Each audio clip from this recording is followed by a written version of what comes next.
Hey, welcome back to another episode of Worship Tech Tour. We are here at River Run Christian Church in Melbourne, Florida. We're here with Matt, the worship pastor. And guys, this is gonna be a great episode because if there was an award I could give to Matt for like the most efficient use of budget with the highest level of like end result with the production quality they're able to achieve here, he would get that reward because he's got so many great innovative solutions for his mixing console setup. I think we're gonna call it the poor man's LV1. And then we got a really great use of PTZ cameras, even the PTZ optics cameras. He was able to dial them in to actually look pretty darn great for their live stream. And then they use a $150 hazer in their setup that actually also looks pretty great. So I know a lot of you have been requesting we do tech tours at smaller churches with more budget-friendly solutions. This video is it. We'll do more videos like this, but this is a really great one you're gonna enjoy. So let's go ahead and head on in and give us a tour. Cool. Before we continue on with the video, a quick word from our sponsor, Sennheiser. I'm excited to tell you about their new Wireless Now trade-in program. The way this works is you order new eligible Sennheiser wireless gear, and when you get the gear, you can then send them your old gear and get a cash rebate. The new wireless systems that are eligible for this program include the Evolution Wireless Digital EDW series microphones or the XS Wireless Digital system. We've been using the EWD wireless mics at South Fellowship Church for almost a year now, and we love the results we've gotten from them. They were easy to set up, they've been reliable, and they sound amazing. And then I've also been using the XS Wireless Digital system with my acoustic guitar rig. I'll link both of those videos down below if you want to check those out and see how I've been using these wireless systems. I think this program is a no-brainer for churches that have a lot of old, outdated gear and they need to upgrade their wireless systems. Why not get a little bit of cash back for sending them that old gear and just taking it off your hands? I'm gonna link the Sennheiser trade-in program down below this video where you can follow all the instructions to make sure that you are eligible for that trade-in and the cash back rebate. So click that link down below to learn more. You can order your new wireless system and then follow those instructions for the trade-in. The trade-in program is available only for a limited time, so make sure you click that link to learn more about the due dates for getting your new gear ordered and sending back that old gear. Now let's get back to the video. Matt, go ahead and tell us about like this building because it's actually kind of unique in itself from an architecture standpoint. So yeah, this building was put up about 20 to 25 years ago, and they were looking for a low-cost solution to put a good-sized building in. So at the time, I think they spent somewhere in the neighborhood of $500,000, but on a building that, if we packed this place out, I think the actual technical like total capacity is over 600, like 650. Yeah. With the way that we have it blocked off with stage, I think we're probably pushing 450 or so, which we're not that high on a Sunday basis, but to be able to build a building that size at a brick and mortar, you're probably talking $8 million probably by the time you're done. So they were able to put it up a lot cheaper. The one downside to it is it has to be reskinned every about 25 years. Mm-hmm. So that's coming up. Because it's like close. What do you call this? Is it's literally tent? Like a tent. It's basically a pop-up structure. I think the company's called Sprung Structures, but they do these pop-up structures, and I mean it survived hurricanes. Yeah. So it's not like it's going to blow over. Having said that, this last Sunday I was preaching. I was standing up there on stage, and it was windy on Sunday. And when it gets windy, everything just moves just a little bit. So the screens move a little, the lights move. It's just it's added motion to what we're doing in here. But, you know who else worshipped in a tent? Hey. The Israelites, Moses. Yeah. So it's like the new modern day tabernacle. It's a modern tabernacle. So first, let's talk about audio world. Yep. And there's a few things that jumped out to me. Probably the biggest thing was this big old touchscreen TV. You got some Behringer faders, but then you got waves running on it. So is this like the most like epic poor man's waves LV1 setup that I'm looking at right now? I think so. I think so. When I showed up here, they had a PreSonus 64S, and there's nothing wrong with the sound quality of that board. The PreSonus boards sound great. It was a little glitchy for me. Mm-hmm. So I kept having some issues where stuff would change and nobody was changing it. And at the end of the day, whether it was user error or just the board itself, I just wasn't happy with it. And it's not my first time playing around with the PreSonus stuff. So I haven't had great experiences. So I was doing a lot of research at the time, and I knew that I really wanted to dig in the world. I'd played around with a lot of Waves plugins, doing recording through COVID. Everybody became a mixing engineer at home. But I wanted to dig into the world of having some Waves plugin options. And so I looked into like the X32 with a Waves setup along with it. But at the time, prices have since gone up considerably for all of the Waves equipment. But at the time, you could get into a basic Waves I/O, so their 40 input output, 32 physical input output box. At the time, I think was $4,000, I believe, if I'm right. It might have even been less than that. The software was $1,500 for 32 channels, which is all we really needed. We were pretty maxed out at 32, but I could get away with it, at least for the time being, and you can always upgrade their software later. And then their server that they recommended at the time for 32 channels was this guy. See, I didn't even pay the money to get it in a rack, but it's the Waves Server 1C. And so I think that one was only, I want to say $1,500. I got a little bit of a discount coming out of Sweetwater. I think the total price I paid for it was right around $5,700. Wow. So to get into a Wave system. Now, at the beginning, I didn't get this, and that was kind of my point with this, is that this is one of the most scalable options I've ever seen for mixing. Because if you're trying to do this as cheap as possible, you could get an X32 with a Waves card, use that as your I/O. You could get their 16-channel Waves software and live partially on an X32, partially in the Waves app world if you wanted to, and get away with really, really affordable. And then you can just stack as you grow, and as the need grows, you can buy another server. And I knew at the time, they didn't have it out yet, the ability to run multiple servers at the same time. But since then, their newest software update allows you to actually to run up to 4 servers with 4 backup servers. So I knew that down the pipe was coming this option to run multiple servers. So rather than having to buy a new server, like a new high-end server, I could buy another lower-end server and just couple them together. So I knew that was coming. I knew that I could just upgrade the software to 64 channels. And so I took a swing at it. And I ordered this system about a year and a couple months ago. I think it was January of last year that I installed it. And instantly just sound quality over the PreSonus. I mean, I would put this, I've used the Allen & Heath D-Live system. I have used some high-end Soundcraft boards in my time. And I would put the sound quality of this console up against any of those. There's a few little quirks you got to deal with, but as far as sound quality, it just is such a good sounding system. And it allows you to do so much in the box. Like I've got EQs running on my mains, on all my different, I've got kind of a hodgepodge speaker system that was put in before I came in. So I've got a different EQ. You can see those box speakers on the sides. They're all Danley speakers, but they're very old at this point, and there is a very different just sonic sound coming out of those center speaker versus those side speakers. So you really have to EQ them different in order to get different coverages.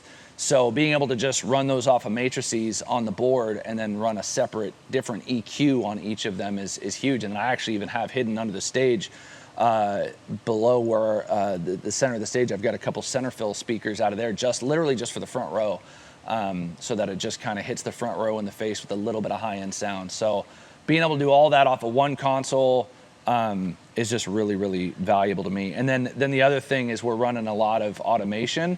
I kind of was telling Jake this the other day, but I was working at my last church with a professional sound guy, been doing it forever, and he used scenes. And I don't think enough churches use scenes for their Sunday morning services. Maybe they think it's too professional.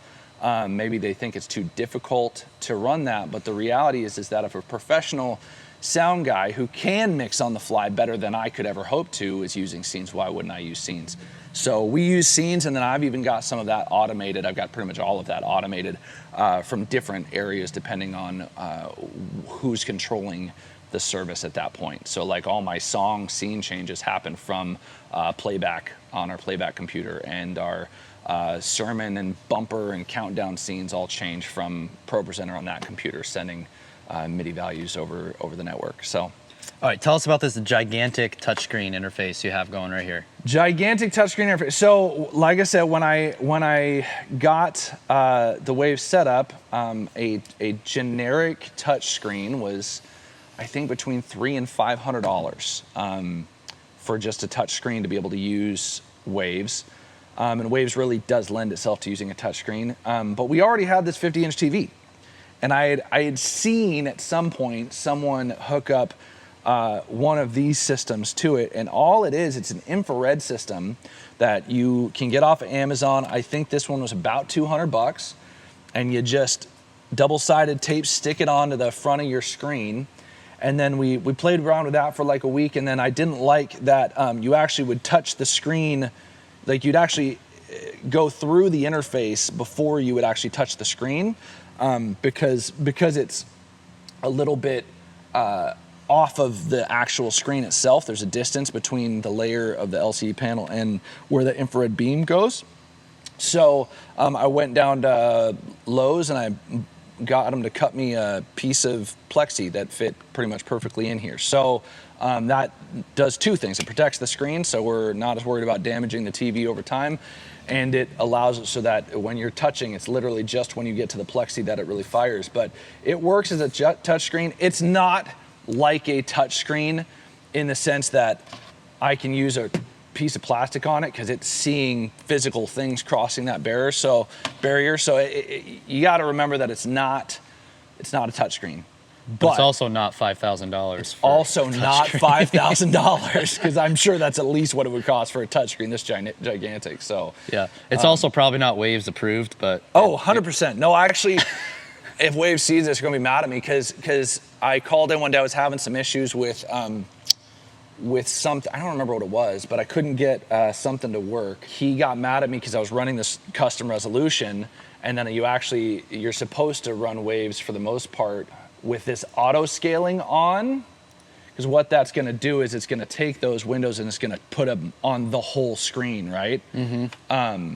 And that's how they kind of recommend doing it. And then you can run it in your normal, and you have one window on one screen. But I was like, I'm not going to use 50 inches and use up all of my screen space with that one window. The whole point of having this was so that I could have all my windows out. Waves works in kind of a tabbed window setup where you've got two mixers that you can thumb through. There's 16 fader mixers, and it's just a software interface, but they've got mixer 1 and mixer 2, and they operate independently. And then it's got like a channel view where you can see all of your plugins, and then it's got these other windows where you can go through your show, your patches, all that stuff. But being able to have this screen, I set kind of a custom resolution so that their default sizes, when they're not in that auto scaling mode, just kind of fit perfectly in that window. But when I called Waves tech support, he made me take it out of it. Well, he fixed it. And I can't wait in probably a couple months or a year from now, just the comments I'll see or something coming from Waves tech support about why are all these people putting all of our displays on this 55-inch TV. But it works, and it works great. And I've been really, really happy with it.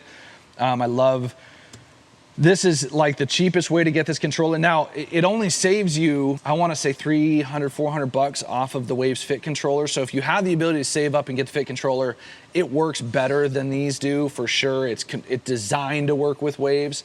But again, it's cheapo here. I wanted to be able to scale it up. So I bought this first, and I think this is right around $600.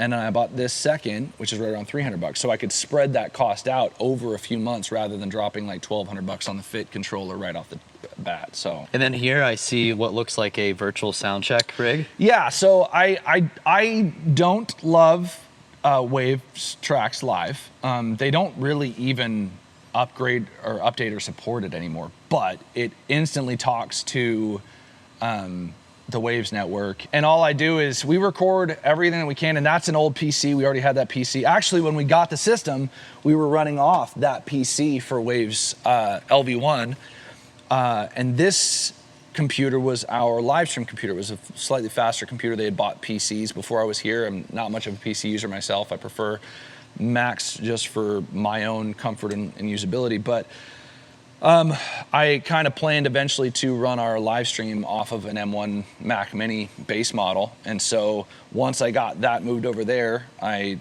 put the faster computer for LV1, and we used that slower computer for the virtual sound check. But the beauty of virtual sound check, you can record your practices and come back in later and see what you sounded like during practice. You can kind of pre-mix, especially if you're using scenes, right? I can come in after practice and tweak the mixes and save those to the scenes. Now, I give my volunteers, they get to mix on Sunday. So if I do something that they don't like, they can change it a little bit. But if there's little nuances that I want to kind of push into a given song, I have the ability to do that without even being back here on a weekly basis.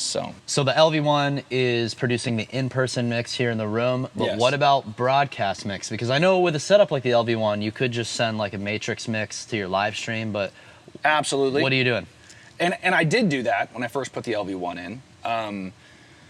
But I kind of got to the point where I was like, I just want a little bit more flexibility with what I want to do for the online. I don't want someone to have to mix. We're a pretty small church. I don't have a huge tech team. I don't have a huge tech space. I don't have an enclosed tech space to run a separate mix from. So I didn't want someone else to be having to mix the online mix, but I wanted to add some flair. There's certain things you do in a compressed online mix that you just don't do live. You can smash the crap out of your drums on an online mix. You can use a smash group. You can do that with vocals. If you do a vocal smash group in house, like your chances of feedback go through the roof. I actually do that in house, but I do it very lightly. But you can do that online, and you get a lot more punch through with your vocals. So just little things like that, a little bit of extra verb that doesn't happen in the mix there. I want to just add a few of those things. So I landed on running it all, and I go channel for channel, post fader out of the LV1. And the reality is you could do this from just about any digital mixer. If your digital mixer has the ability to run a post fader channel for channel output. And I'm 95% sure just about anything that's come out in the last 5 years can do that. So you run post fader out of your mixer, you run channel for channel out of the LV1 into Logic. And the beauty of, again, going back to the virtual sound check, is I can record our practices, and then I can play that back, get a good mix in the room, and I'll just loop a section of it so it just keeps playing a good mixed section. And then I can come up here and I can tweak individual channels until it sounds good, knowing that as they mix in the house, that mix will change what is mixed online. So a great example of that is I'm a very, very loud singer, right? And this is not a huge room. And so a lot of times my vocals are actually mixed slightly lower in-house than a lot of my female singers who have a much softer voice. Because you're just hearing me acoustically in the room already. So I'm able to come in here on this online mix and just boost those vocals up just a couple dBs. Not a lot, but just so that it translates the same as it does in-house. And then I can run things like, I was telling Jake the other day this, but I tried some Waves tune in-house, like the first or second weekend I had the LV1 set up. And one of my team members came up to me afterwards, like, we're using auto-tune? And the problem is it's such a small room, and again, I'm such a loud singer, that what ends up happening is you can actually hear the differentiations between Waves tune coming from my voice naturally in the room and the stuff coming out of the speakers. So without it being a big venue, you gotta be careful with tuning in-house. And so I was like, all right, I'm not doing that anymore. Just gotta sound good in-house. But I run a little bit of that online, because if you've been mixing for any amount of time, if the best singers in the world are using a little bit of tuning in a studio, why wouldn't the rest of us, So again, just run a little bit of tuning. I don't run those per keys. I don't go through that process. In my experience, it's just so dangerous. Like, sure, if they're running in a specific major key and it works, it's great. And if you get the wrong key for even 2 seconds of a song, you end up on worship fails. So, yep. In this, because this is really hands off for your volunteers. Yes, right? my volunteers don't have to touch this. Okay. This literally sits behind the lighting software the whole time. Because everybody, just to make sure people know, because you're sending a post fader signal to Logic. If someone mutes the channel down on the LV1, it It's gets muted muted up here. Yep, The precisely. overall, even the mixing of the faders. Yes. But this is just adding that additional layer Just a little bit of boost or special cut sauce. or whatever special sauce you want to add Yeah. to it. I love it. I would say the only other thing you might want to mention, anyone that's trying to get a good online mix, is room mics and timing your room mics. Yeah. So if you are trying to get a good online mix and you don't have room mics, good luck. You're never gonna have a mix online sound natural without the room, because when you're mixing in the room, you're mixing with the room and the sounds the room makes and the reverberations that the room creates. So you really have to have room mics. Now, in an ideal situation, I'd have more than I do, but I've been having some issues with the stage mic that I've been using, so I actually need to get that fixed. But I still run just a pair of condenser microphones in a simple Y pattern at the back of the room, right above the sound guy's head, so that it hears what the room sounds like in the same way that the sound guy does. And then the biggest thing with room mics, and if you need to call in an integrator to help you do this, I would, but if you can figure it out yourself, it's a lot of math, but you got to figure out what your timing is, difference between your the sound coming direct from your board into whatever you're mixing your live stream with, and those mics. So those mics need to be set, if they're at the back of the room like mine are, those are set to 0. That's the quickest thing that anything that comes through Logic, because they're so far away that everything else in the room has to be delayed about 60 milliseconds to match that audio. The MXU guys, the trick that I learned from them was you stand in the center of the stage in front of probably the loudest mic on stage, you turn all your channels on, you record it, and you pop a balloon. And what you get is you get a pop that happens through all those mics and through your back mics. And in a program like Logic, you can see how many samples or milliseconds you have to delay the rest of your microphones, the rest of your setup, so that it matches those room mics. Tell us a little bit more about some of the audio routing solutions you're able to implement using like the Wave Sound Grid, like, cause you got to get audio from Logic to like your live stream computer, and how are you doing that? So Waves Sound Grid, when I was first looking into this stuff, there's not a lot of info out there. Like it's a little bit its own community, so you got to dig into it a little bit. But ultimately what you figure out is that Wave Sound Grid operates a lot like, not exactly like, but a lot like Dante, in that it's just audio over IP. It's audio over network. So the one main difference is that you have a controller in Waves that is basically the master of everything, and you have a limited number of devices you can connect to a Waves network, which sounds like a limitation, but in all reality, if you're not careful on a Dante network and you add too many devices, you start getting some issues. You start getting some audio clipping and stuff. I've actually had that working with Dante in the past. So this kind of limits it. It's kind of like the stupid proof model of Dante, because you really can't screw it up if it's set up correctly. So having said that, so all of our audio, for the most part, going anywhere digitally from a computer to another computer, goes through the Waves Sound Grid system. The way that you can route things a bunch of different ways. So you can route, for instance, if you're running a Waves LV1 setup and you want to do a virtual sound check, for instance.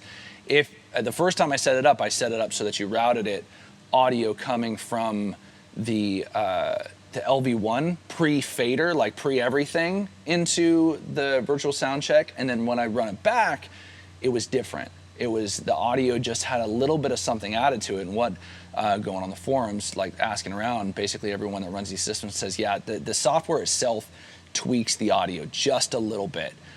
So what you have to do is you have to go device to device, but that's something you can do, just like in Dante, in Wave Sound Grid, you can just go device to device. So instead you go from your I/O device directly straight into LV1 and patch that exact same patching directly into your virtual soundcheck machine.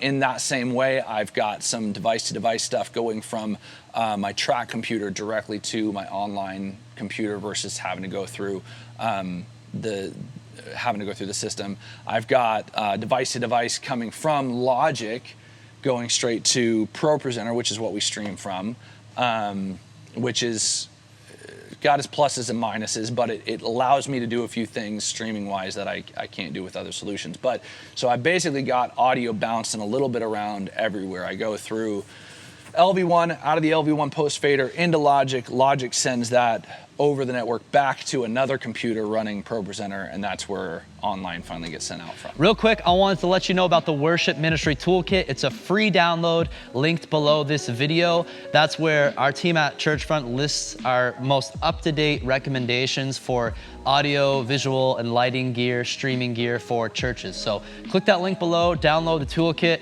and then if there are other specific recommendations you see from the setup at River Run Church, we'll also put those links down below this video. All right, let's talk about your drum set, tracks rig, your keyboard rig, kind of these backline instrument setups that you got going on here. So start with the drums. You got electric. We got electric. They were here when I came. The last church I was at also had an electric kit that we actually bought while I was there.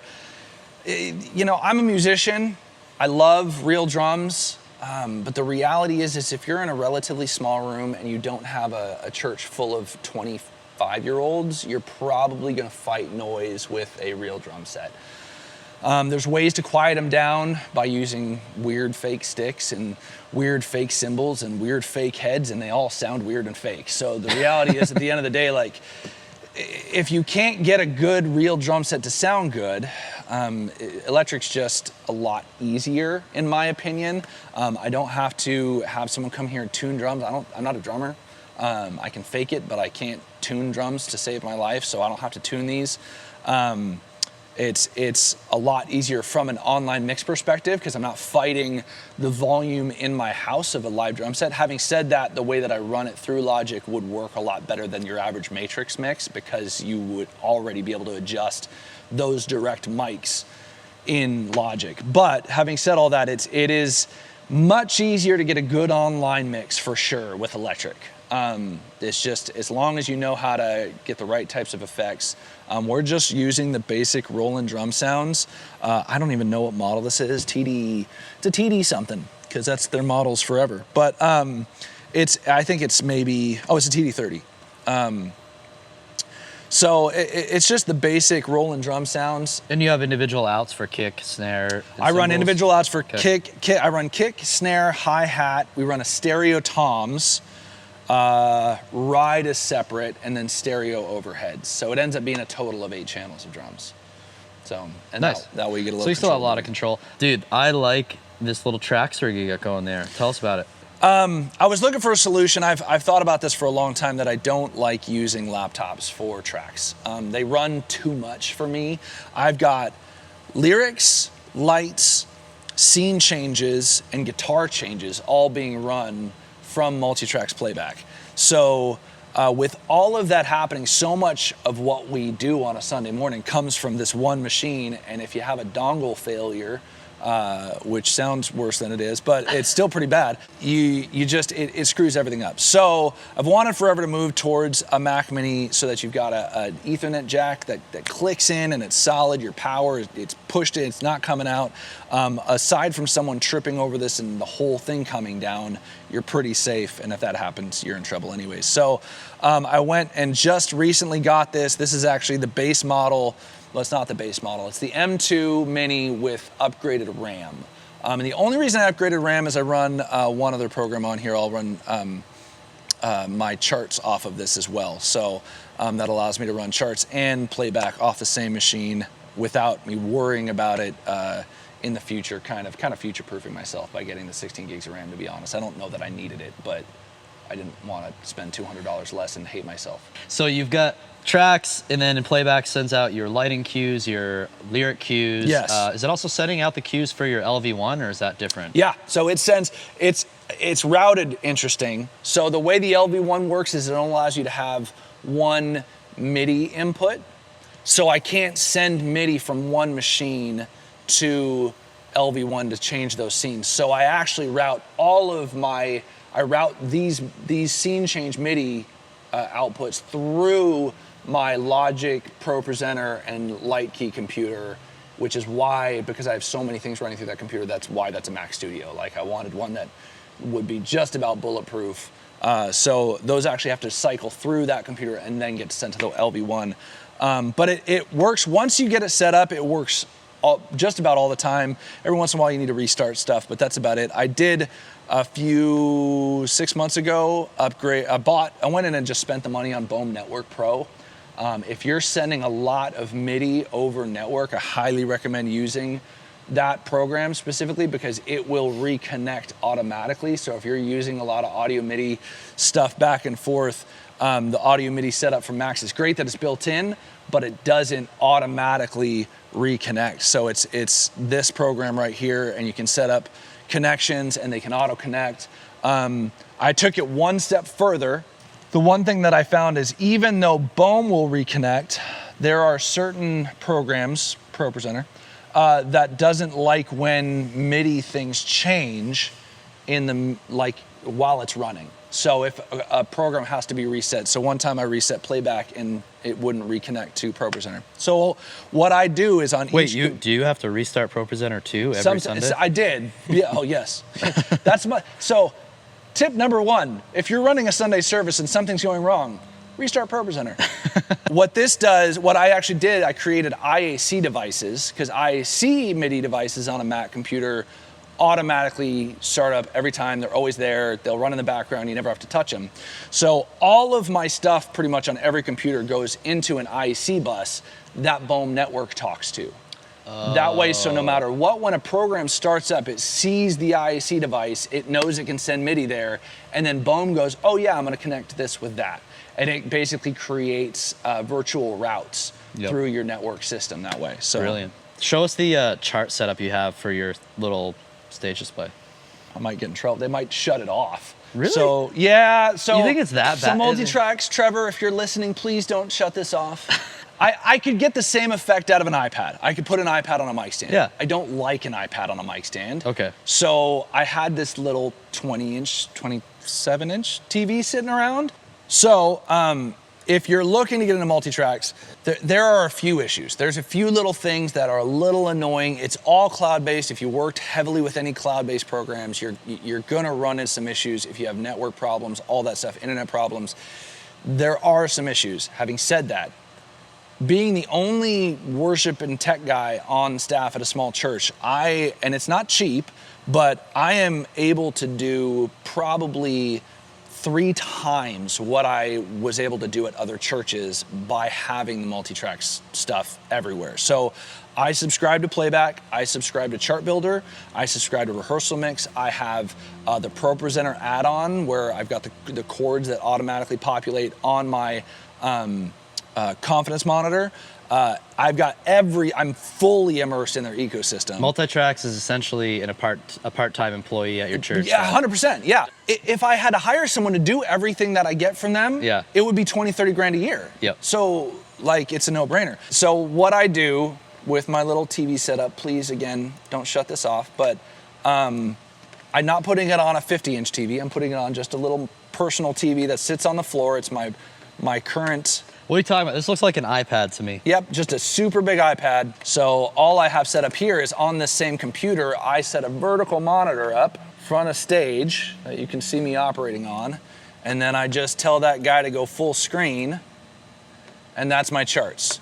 If I hit play and start playing my tracks, you're gonna see my lights go, my lyrics go. You can see the confidence monitor in the back of the room. So that's your multi-tracks chord setup. In all reality, Chart Builder for me is a backup in case. All right, stop the music. Stop the music. Stop the music before multi-tracks tries to take all the ad revenue off of this video. Sorry, multi-tracks. Greedy sons of a guns. I like multi-tracks. No, this is so cool, man. I mean, it's funny. I actually never have seen the Chart Builder in action. Dude, I'm a Chad worship leader, so I don't really need to have charts or lyrics anywhere. So, but I would say that's pretty cool. It's a pretty cool feature to have because the idea is like everybody also could have their own iPad, right? And it all syncs. So like yes. I mean, the fact that it like scrolls through the lyrics with the tracks, like that is pretty mind-blowing. In all reality, because of that, I don't need it much. I mean, when I capo, if I can't do the transposition in my head, it's kind of nice to have it down there. God forbid something goes wrong with ProPresenter and you got to restart ProPresenter in the middle of service. Oh yeah, because you got your confidence monitor. Yep, I got my confidence monitor. That's multi-tracks. And while there is still more power in Ableton and being able to use Ableton. There's still, you can do more with it. The just kind of integration of everything, and the fact that this is made for worship by worship guys that all use it in their churches. I mean, they've thought through most of the issues that you have. I've heard that there's some really cool stuff also coming down the pipeline from them. So they just keep innovating. If anything, they innovate too fast. If anything, they innovate so fast that sometimes there's little glitches. But come on, stop being so innovative, multi-tracks. All right, keyboard rig. Keyboard rig, I don't have it set up right now. And actually this last Sunday, I'm on the beta program for Sunday keys. So I actually ran it off my computer for the first time, which is why I brought this up here, because I had to set my laptop on something. But Sunday keys, Jake's got a video about it. I'm sure he'll link it in this video, but it's basically an iPad, and it soon will be a Mac app that you can use that has a ton of basically built-in presets, built-in sounds. What I love about it, my struggle as a worship leader with keys has always been every single keyboard manufacturer likes to make it so that by the time you learn their keyboard sound setup, tweaking, you will never go to another keyboard because it's too frustrating to switch to another. It's a little bit like being a camera guy, because once you buy all your lenses, you don't want to switch. It's the same concept. Like once you're immersed in the world, you don't want to switch. So I hate trying to dig around most keyboards for sounds. This Yamaha, every time we tried to get a pad sound out of it, it sounded like we were playing in like 1994. And so I kind of was trying to figure out a solution for it, and that was right about the time that Sunday Sounds came out with their Sunday Keys iPad app. So jumped on board with that pretty fast. It's relatively cheap if you already have the setup. I already had an iPad Pro I could use, so really an M1 iPad Pro. So I'm like, I've already got a rocking system that I can play it from. Just need sounds. And I'll tell you this, I'm not a keyboard player. It makes the app makes me want to play keys more. Like it's so fun to use the Sunday Keys app, like being able to play around with your sounds and tweak stuff, throwing a pad behind it. It's a really easy, really intuitive app to use. So that's what we use for keys. And I saw you guys you're running AV amps for in-ears? So no, this goes back to me being cheap. Basically what I've done, these have been around here forever. And at some point, I'm going to replace all these with just the Behringer $60, $70 headphone amp? Headphone amp. That's all this is doing? That's all this is doing. Because you're using Waves. I'm using Waves. Okay. They're running MyMon off their phones to change their sounds and stuff. This is really just an elaborate headphone amplifier. They can go on, and basically all they do is they pick the mix that they are mixing on MyMon, which is the app used to control monitors for LV1. So got it. All right, tell us about this stage design piece you've got going on here. So I can't take credit for this at all. When they were hiring me for this position, they had a different setup behind it, and they were like, hey, they started talking to me right before Easter of the year they hired me, which was like just about 2 years ago. And I think right up until then, I think they still had like this curtain thing that you can make curtains look good. They didn't. And so it was, they wanted something different. They wanted something that they could bring in. So they built the wood structure that you see here before I even got here. And they had these light bars, which are actually behind the wall now. They had them in front of the wall, just basically splashing uplight onto the wall. And it looked good. There was nothing wrong with it, but I'm just addicted to making stuff better if I can. So I played around with some options of it. The first time I tried it, we had a Christmas decoration. We covered the stage in trees, and so I actually just put them behind and kind of splashed on the back black wall behind it, and that was kind of cool. Give it a little different look. And then amusingly enough, one day I'm walking around campus, and I went into one of our storage rooms, and I had 8 sheets of Coroplast laying in there. I'm like, I wonder. So I went in, I got them out, and I held one up behind here, and I splashed those same LED bars straight up onto that, and it just created, it was a completely different look, and I loved it. And I will probably keep this for quite some time to come. I think eventually I would like to add some sort of strip lighting, either along the edges, around the cross, something that I could add some definition and pop through, like on top of what's going on here, but I'm really happy with how this looks now. And it literally, I didn't spend anything on it. This was all stuff that was already here. So that's the best part. I love how that chloroplast does such a good job kind of just diffusing the light, because that's usually the problem. If you ever just wash light on a surface directly, it'll just like look really harsh and blown out at one section and kind of diffuse the rest of the way. So that is a pretty awesome solution. So you guys can see here, the LED strip, I see them on the bottom. They're right? just the 80Js. Yeah, they're a couple $100 a piece, I think. Okay. I mean... Uh-oh, 80Js. We're gonna get some flack for using 80J fixtures here. How dare you? Hey, speaking of lighting system, what's this cute little hazer back here? Well, so there's a story on this. A guy that he's on my team, comes to the church. He had a hazer, and we were looking to possibly use haze in our setup. And so I was like, hey, can we play around with it? Just over Christmas, this last Christmas, actually. We've never used haze before, but I was like, I'd really like to see what it would look like, especially with a Christmas decoration.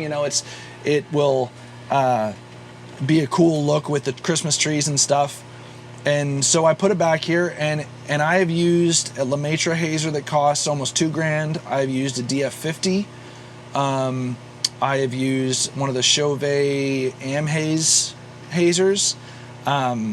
And in all reality, I have never had as good a haze coverage as I have with this $150 Amazon hazer as I do in this room with that hazer. So wait, so is it water or oil? It's water. It's water-based. Yeah. Oh my word. This one hazer. One hazer. Running at 5%.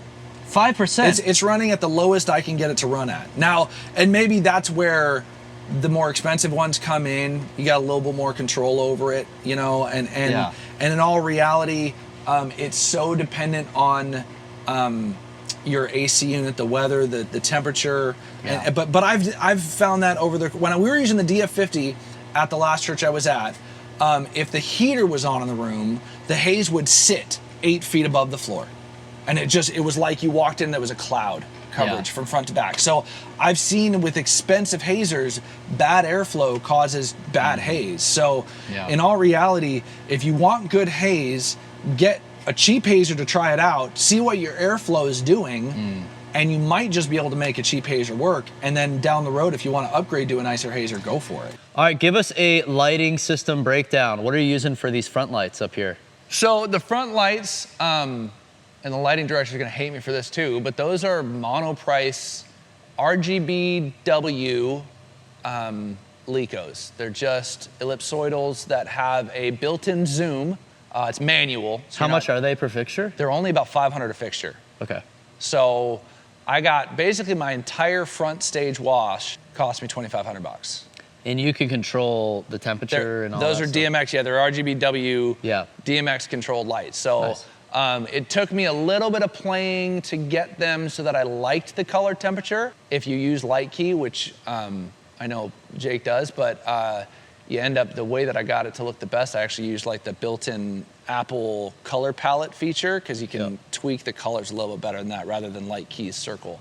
But yeah, and the trick actually was trying to focus on getting a little more green in the light. Takes away that kind of purplish that you get out of LEDs, which I found out the high-end ones of these have a lime. They'll be RGBW like L. They'll have like a lime aspect of them. That helps kind of even out the purple color you get out of LEDs.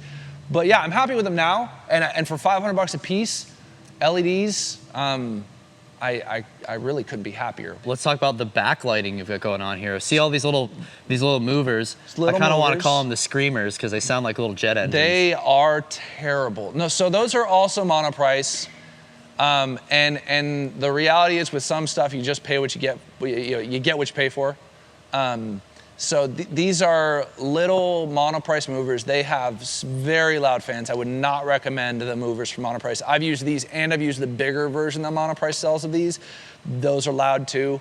I wouldn't go this route. I didn't know that 80J sold a product for $400 about the identical to these, and these were like $250. So I could have gotten a couple less and probably gotten a much better product. But they work for what I need. I mean, they look great. They look great. They don't sound great, but they look great. And the like with your haze, with your $150 hazer, it's pretty great. Well, and the part of the reason I don't mind that they're loud is this is a tent. So you get car noise. You can hear it now if you pay real close to it. You get car noise, you get outside noise, so a little bit of white noise. Our AC units, that's another thing for haze. If you have an AC unit in a room running haze, your fan should be set to on, not auto. Always have your fan on when you're running haze in the room because it'll help distribute your haze better. Otherwise, as soon as your fan turns off on your AC unit, your haze will turn to crap. If I could do anything over in this room, it would be those. I wouldn't get those. They have a tendency, it's a problem with them and Light Key and how they communicate, where they will start up pointing the wrong direction. And I have to reset them, but it doesn't always even work. I've figured out a few like workarounds where I'll max out the pan or tilt and then reset them, and that seems to work better. But something about the way that Light Key talks to these guys when they start up, that back one, right one especially, is almost always in the wrong spot. And maybe it's my DMX signals mixed with Light Key, mixed with those lights, I don't know. But those are the ones I do have problems with. And tell me about this, like these side hair lights, like this warm. So those they already owned. Those are just basic old spotlights. Like I wouldn't even hardly call them ellipsoidals. They're just cheap spotlights. I've got probably 15 more of them backstage for anyone that wants to buy some real cheap. So they're just old regular incandescents that are hooked up to a dimmer pack that was put in this room 25 years ago. Let's avoid my projection at all costs. Hey, I believe in cage-free projectors. So what is going on here? Do I need to report you to PETA or something? It was in here when I showed up. I'm not a fan, but it's one of those that I've just, when you're at a smaller church and your budget is where it's at, like even just buying a mount for that and trying to mount it there is more money than I want to spend on projection screens that no matter what I do, like I said, when the wind blows in this room, the ceiling moves. So I could put it on. The projector moves? Yeah. Nice. Yeah, like on Sunday, like we kind of came to the conclusion that when the wind's blowing as hard as it was Sunday, we're just going to shut our screens off because it's during sermon, because it's distracting. It moves so much. So at the end of the day, down the road, I would love to get a floor-mounted LED wall. That is the goal, but it's, and they do keep coming down, but we're probably at least a year or two away from doing that, I think. All right, we're back here at the Mac studio. Look at that guy. I actually haven't really seen many of these in the wild yet, so it's kind of nice to see one. Just don't look at the cable management behind the Mac studio. I was looking for something that I knew would be relatively bulletproof, and in all reality, if I were to pull up activity monitor right now, I am running at 7.28%, 8% processing of what this thing can actually do while running Pro Presenter, Light Key, and Logic. Now Logic's not processing anything, so I'm sure that jumps up when I'm actually running audio through it. But I wanted something that was future-proof, so it's just the base model, but the base model Mac Studio at $2,000 will outperform just about any laptop out there, except maybe the brand new M2 Maxes or M2, whatever the highest M ones are. So yeah, I run Pro Presenter, I run Light Key. Here is my Light Key setup. I actually am in the middle of kind of moving this. What inevitably happens when you're running a church and you're automating lights with something like Playback or Ableton, you keep adding stuff and adding stuff and adding stuff, and eventually it becomes too convoluted. And I'm there. So I'm at the point where this stuff needs to be simplified quite a bit. I just haven't gotten around to it after the new year, because I got my Christmas tree cues still in here. But I've got basically, the way that I run lights from Playback is I run two channels, two different sends, two different MIDI sends from Playback. One runs on one channel, one runs on another, so that they don't interfere with each other. And then those run different things. So I have one channel that's specifically designated for key lights, for whether it's these band lights over here. And if you can see the stage, it's tough to see from here, but like now my drums are the only back light that's lit. Mm-hmm. This would light up my keys. So those are those little movers, basically. I'm using those to light up those different positions. And I've got a band light that just turns them all on 90% of the time that's just what's on. And then I've got these singers. I basically, if I want to highlight a single singer, the way that light key works, if you're not familiar with it, if you butt your cues up next to each other, only one of those cues can be on at the same time. So that allows me to just have like a song where I just send a cue for just the center singer to be lit up, and then I'm like, halfway through the song, I just want all the singers on, so then I can put up all of the wash, and it just automatically turns off the center singer. Yep. All of these center sections here, this miscellaneous is all just separate stuff, but all these center looks are basically all worship looks, and they run from my tracks computer from Playback. This section is my scenes. So this is basically the way that I kind of figured out how to do this when I started working with light key years ago was I wanted, in some scenes, like for instance my sermon scene, if I clear all these out, I want everything that I want on stage to light up with that one button. Yep. But if I'm working with like my worship scene, I don't really want anything to light up with that button. Yep. I want to be able to control that from something else. So my worship scenes only have house lights on them and color. Yep. So they'll change the color of my lights, but not actually turn the intensity on at all. Oh. Then from another button, I can turn on my intensity. Oh, cool.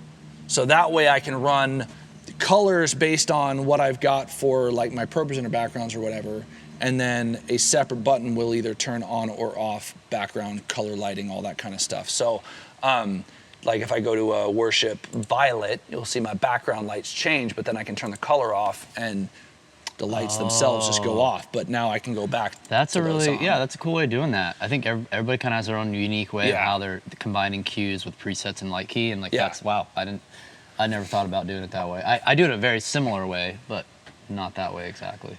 I would actually love to see how yours is set up, because I would love to.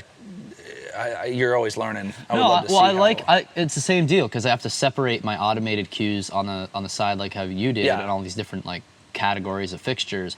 But I never thought about like still having worship cues on the left, but with no intensity to them. So Yeah. I think I like that. Yeah. It's the way that I think through lighting, especially because I automate so much, is that I want it to be so that I can run the same cues on 100 different songs in my library. And that's one of the hesitations that I haven't changed my cue setup yet, because it will mean resetting all of my lighting cues that are saved to the cloud in Playback. Yep.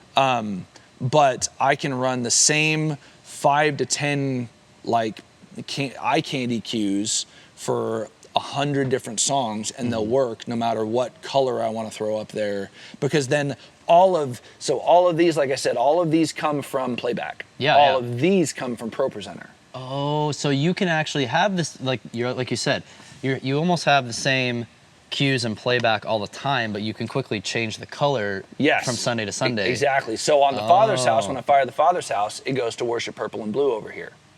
When I go down here and I go to 1,000 Hallelujahs, it turns on my violet setting. That is cool, because I was going to ask, do you always use the same exact lighting cues and colors for like the Father's house every time you do it?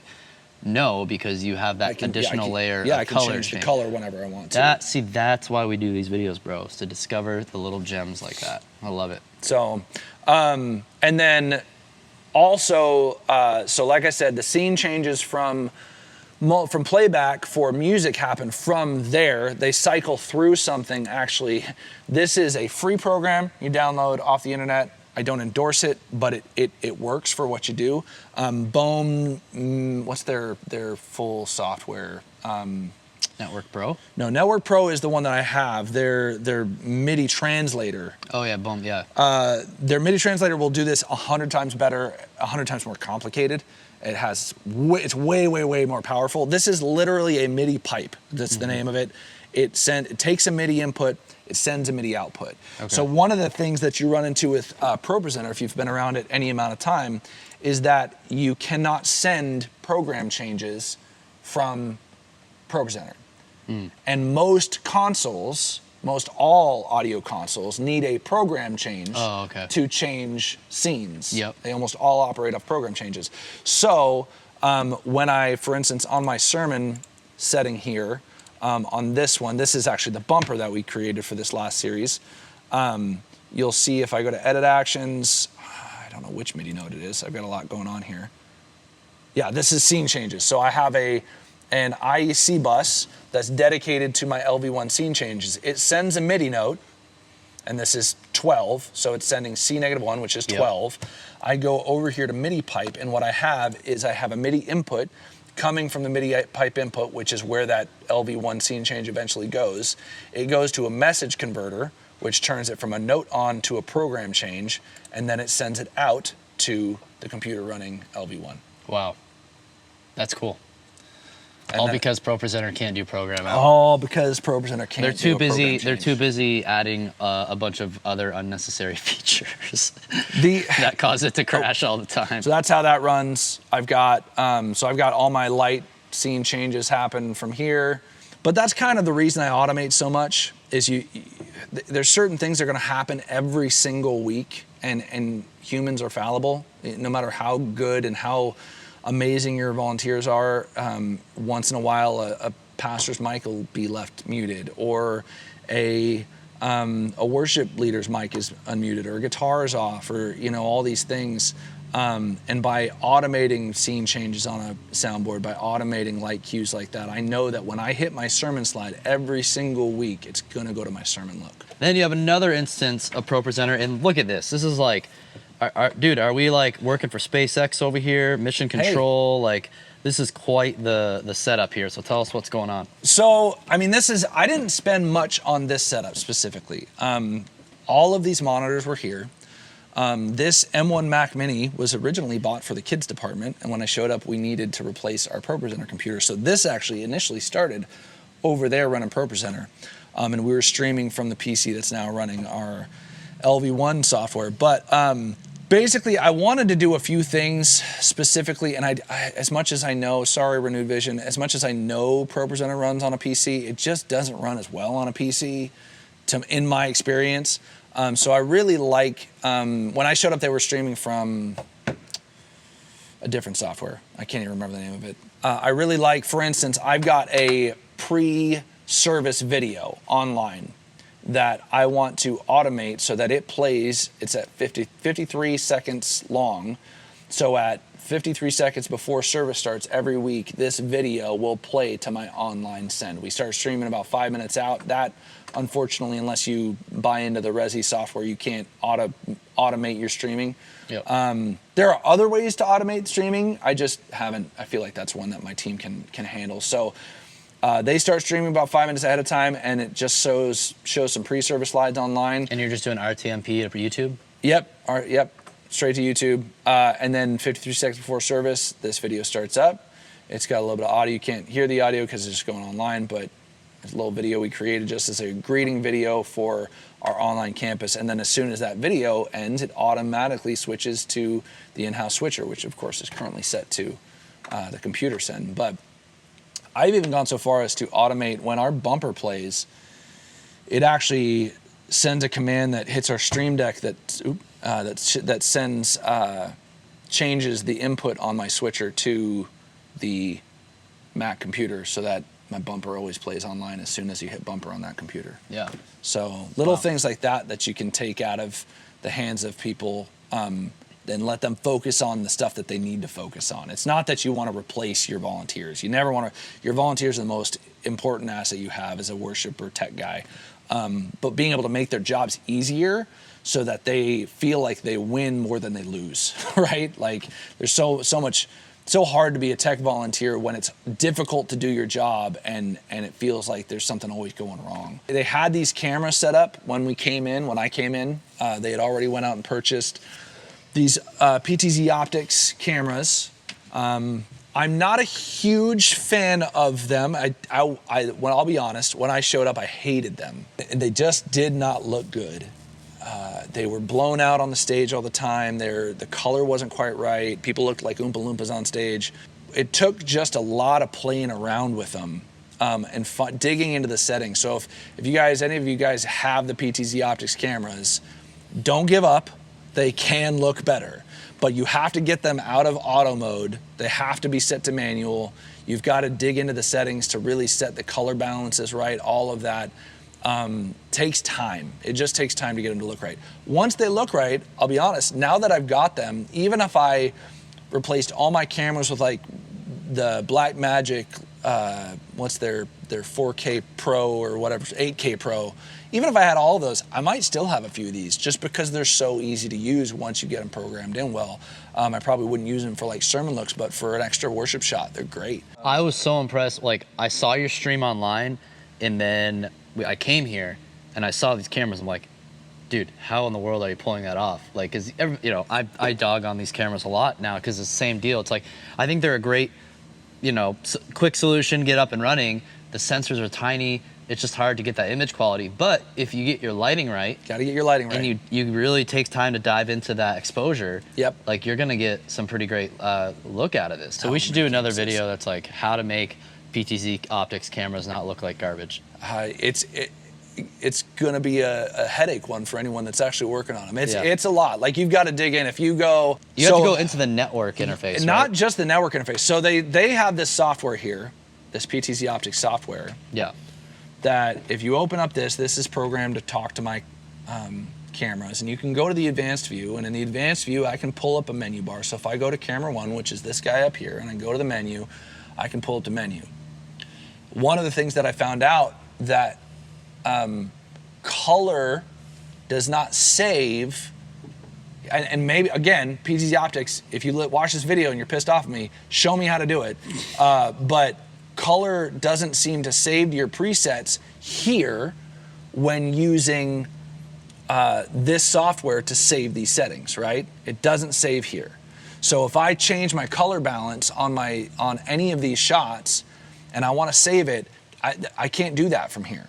I literally have to go into the network interface, so log into their web-based interface, and then in here you can call like preset, let's call preset number 6 and call it. That must be preset number 6. Let's go to 3, call it. Yeah, there we go. So, and then while this is open, go into the menu and change your color. I don't know that this is even the right. See, that's the thing. It's so hard to use. I end up going back to the software while I have that open so that I can operate the menu to change my color, because here's your enter button, and there's color, and then tweak your color balance, and then once your color balance is right, you go into your exposure, and you tweak your exposure. I'm running f1.8. Now, this stuff does save using this software, but the color does not, in my experience. So, but it is possible. It is You've possible. got a 3-camera PTZ set up here. Yep. I like how you got the reference monitors. Like, one of the main problems with the base model Mini Pro is there's only one HDMI output. yep, So if you're using that for your multi-view, thank you, you have to actually go in and push a button to see something else. Yeah. To see like one of your cameras to preview it before actually going to program. Yep. And you'll notice like these monitors are not true to color at all. Like the color you get out of that monitor is way different than, so it's a lot of playing around. But again, I didn't have to buy any monitors. These were all here already. So what I wanted to do is get something, and I had 3 identical monitors with these Samsungs. So even if they're not true to color, I can at least get them to look the same. And I came out of my PTZs, and I'm basically just cheap Chinese HDMI splitters to go straight to this and straight to the ATEM. So this is just an HDMI split off of the PTZ itself, so that you're getting a direct feed. So then all the video inputs going into the ATEM Mini, and this is basically your video capture device switcher that goes into ProPresenter. Yep. And then ProPresenter encodes, sends the stream over RTMP just straight to YouTube. Yep, that's it. I love the simplicity of that. And then this is my, oh yeah, this is probably the thing that I was most proud of, is I had seen a lot of videos on Stream Deck, and there was some guys that kind of showed you a little bit of how to do stuff, and I knew that I wanted one for just to automate a few things and make things easier for my switcher, because using this software here that they send you to manipulate your cameras and recall presets is not easy. It's not something that you can just jump into and really manage with just one person. So if you get a Stream Deck and you get Companion running on it, you can do a lot of really cool stuff. I mean, a lot of really cool stuff if you get in the weeds. I actually have a button set up that it will fire Spotify on the correct playlist on that machine for the system. So Wow. you can get deep in the weeds. But what I needed to come up with was a way to both set up and save the presets for these cameras and then be able to run them with a single person. So what I did is I've got a couple pages of presets, and the way that these presets work is each button will recall a preset, but then also put that camera, if I go back here to my multi-view, into preview. So now it's ready to go. So now if I hit fade or cut, it's gonna go to that shot on my live stream. So then I can really quickly go to another camera, hit my preset, it's gonna recall that preset, put it in preview, it's ready to fade to that shot or cut to that shot. So what I needed was a way to quickly edit those shots for someone. So I set up camera pages, and some of this I stole from a guy on the internet. YouTube is great. And what I did is I actually set these up so that there's certain things you got to do with these PTZs. One of the things is you've got to change, as annoying as it is to set these focuses all the way at the slowest range possible. I highly recommend doing that because otherwise nailing focus is so hard. So these are both set to be literally the slowest possible focus that these cameras can do in or out.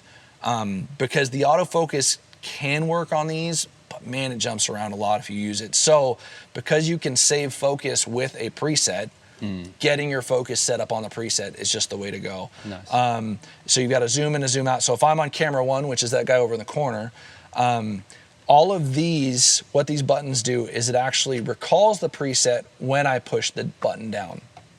So I can recall, quickly change, and save that preset. And Wow. now when I recall that preset, that's what it is. But yeah, you recall the setting, tweak it however you want. Like that's zoomed in a lot, so maybe we'll just zoom that out. And then we're gonna focus a little bit. Get that focused exactly where we want it. Let go. Now that setting's saved. And you can do it for all three cameras. I just basically put in 3 pages for the 3 different cameras, and then it goes back home with that button. And these are the first 7 presets for each of those 3 cameras. Then you recall one, go to cut, and it puts it live.